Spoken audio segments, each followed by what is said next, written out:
Que ferai-je? Car je n'ai pas de place pour serrer ma récolte.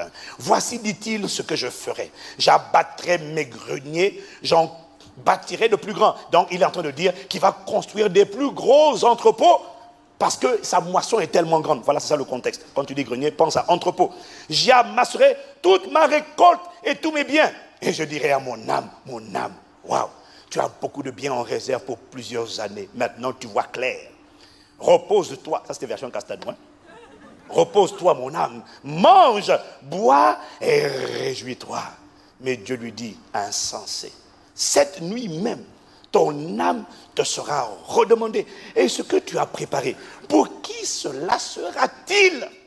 Quelle vanité! Tu as amassé, tu as économisé, tu as épargné 1 million, 2 millions d'euros. Et un cancer vient te dire, ton âme est redemandée dans les prochains jours. Toute la fortune que tu as eue là, tu ne pourras même pas la dépenser dans le peu de temps qui te reste à vivre. Et alors, tu as laissé ça pour qui? Et tu sais, ce que tu appelais héritier là, quand tu vas partir, malheureusement, dès lors que ce n'est pas une alliance avec Dieu, cette fortune-là, rien ne dit qu'elle sera respectée par tes descendants. Souvent même, c'est dilapidé. Parce qu'il n'y a pas un caractère d'alliance, de bénédiction générationnelle. Voilà pourquoi Dieu n'est pas impressionné par les riches selon ce monde. Verset 21. Donc, cette nuit même, ton âme te sera redemandée. Est-ce que tu as préparé? Pour qui cela sera-t-il? Verset 21. Il en est ainsi de celui qui amasse des trésors pour lui-même et qui n'est pas riche pour Dieu. Et avec moi, riche pour Dieu.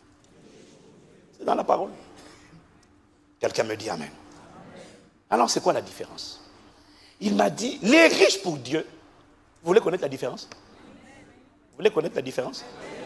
Il m'a dit, les gens riches pour eux-mêmes, selon le monde donc, ce sont des gens qui travaillent dur, qui peinent et qui, à force de labeur, de transpiration, de combat, finissent par devenir riches. Mais leur richesse n'est pas le produit d'une alliance de bénédiction divine. Et leur richesse n'apporte pas la paix dans tous les autres domaines de leur vie. Parce qu'il est possible d'être financièrement riche, mais d'être émotionnellement détruit, manipulateur, méchant, cupide, vorace, jaloux. C'est-à-dire que tu es riche, mais tu es broke.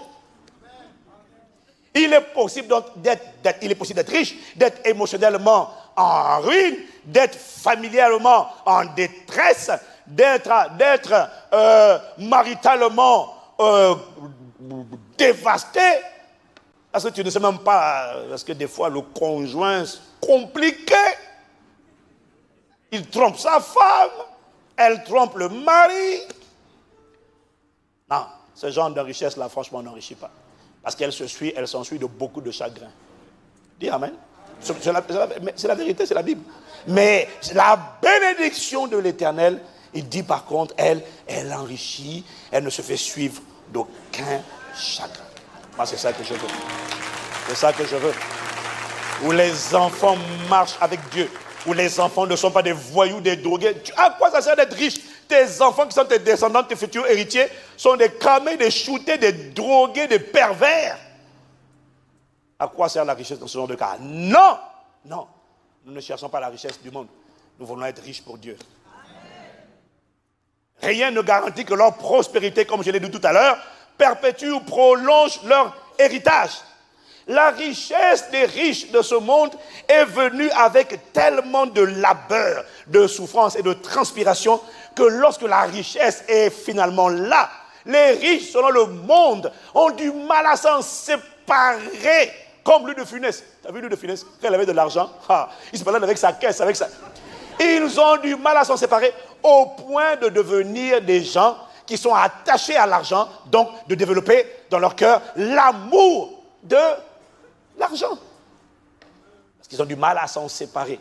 Les riches, selon le monde, ne sont pas prêts à se retrouver de nouveau dans le manque ou dans la dimension du juste assez parce qu'ils ont trop souffert pour arriver là où ils sont. Et quand, comme le jeune riche, Le Saint-Esprit va leur demander de donner leur richesse. Rien que cette pensée, cette parole peut les plonger